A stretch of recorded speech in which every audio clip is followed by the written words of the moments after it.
Osita Okechukwu, APC chieftain and the Director General of the Voice of Nigeria, joins us now to look at these issues. Osita, well, I can see you with a very stern face there, supporting the presidential release, condemning the EU's overall report on the elections assessments and results. But can we really say, with what the EU has pointed out, 6 key areas: lack of transparency, operational failures like the IRF that failed completely during the presidential elections, incidents of violence, voters' intimidation? What are your thoughts here? To be honest with you, the truth of the matter is that election is a holistic pack. The EU had their own specific mandate. And in the report, they were able to let the world know that INEC had improved from 2019 to the last election of 2023. That report said so. And EU did not, to my own understanding, in the 84-page document, they did not say anything different from what normally others said.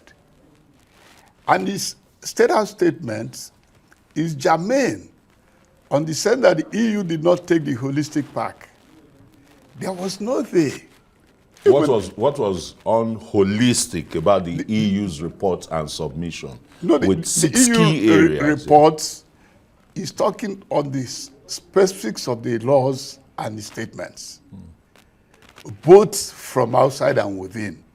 But the State House Department is trying to let the EU know that even members of the People's Democratic Party, our sister political party, were aware. The day they mangled their primaries, the day His Excellency Okechukwu breached the zoning convention of rotation of president from north to south, the PDP entered into crisis. There's no way they could have won. But what they were saying is that there were some issues. Gaps. Obvious gaps. And these gaps had improved as well. Because when you consider where we're coming from, if you were in 2007 presidential or general elections, I was one of the agents of the then former President Buhari, then the presidential candidate in 2007. The then INEC chief, Professor Maurice Iwu, did not allow even the completion of the collation of the results and walked away. But in this instance, for the first time in the history of our country, there are some governors, sitting governors, lost senatorial elections. It cannot be condemned outrightly. I think that is what the State Department is saying. That the EU did not take into account the material conditions that brought even crisis, even in PDP states, that could have been avoided if His Excellency Alhaji Atiku Abubakar would have been immodest, and Dr. Yocha Ayo and co. obeyed the zoning, and now Senator Tambuwal obeyed the zoning convention. That became a convention from 1999, and that even is in PDP constitution. They breached it. I don't but know. EU did not take account of that. EU did not take account of that. EU was just saying, yes, there were some pockets of violence in some states. The IRF, as INEC owned up, also said there were technical challenges. But the truth of the matter is that the good side of democracy is that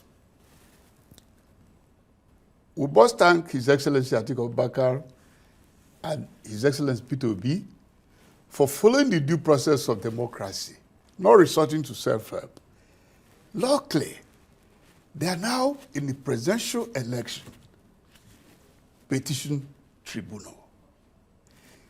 The past few weeks, they were even more incisive than the EU report or the local report in all that they told us.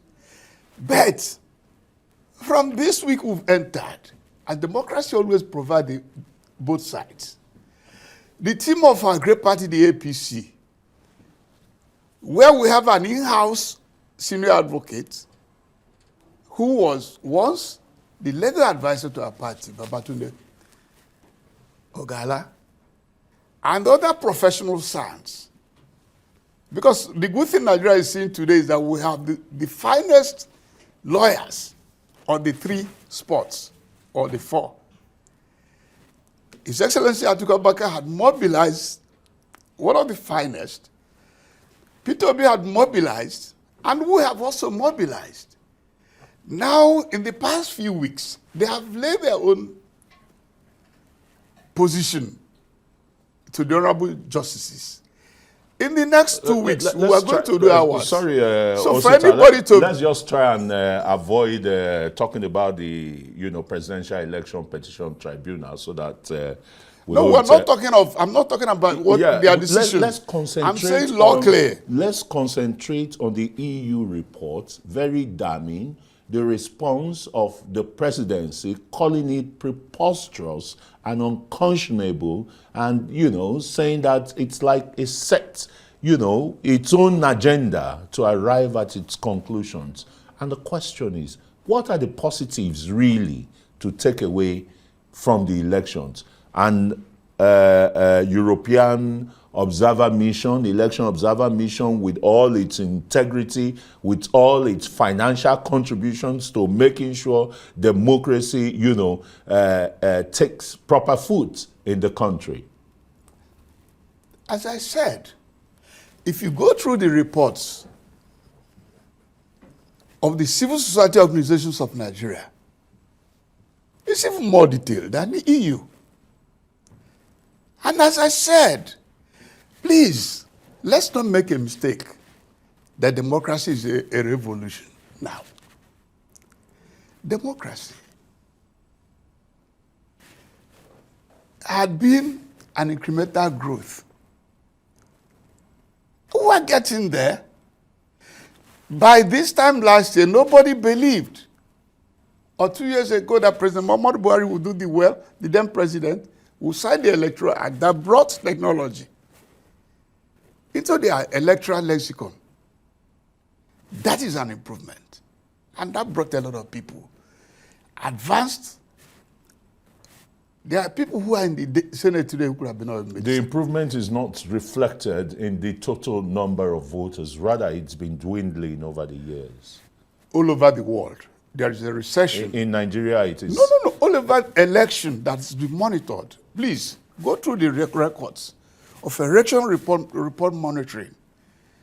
There's been low level of participation in all countries where election has held. And luckily, both in the Greece city-states where democracy originated, the number that appeared, if it's 10, if you have the 7, I think the State House Department is trying to say, look, EU and others, understand, the way our opposition party manage themselves, there's no way. A divided house cannot stand. There couldn't have been the Kwankwasia group that went and got the highest vote per one state in Kano. There couldn't have been the obedient if His Excellency Alhaji Atiku Abubakar managed the rotation convention with his leadership in the PDP. So I think that is what the State Department statement is saying, that the EU did not look, that maybe they were assuming something different could happen, that there's no way. They are looking at the election. They looked at the election proper and yes, not intra-party conflicts and the rest. But let me thank you, Osita Okechukwu, All Progressives Congress Chieftain and Director General of Voice of Nigeria, for coming to shed more light on the reaction of the presidency to the European Union election observation mission in Nigeria. I appreciate it.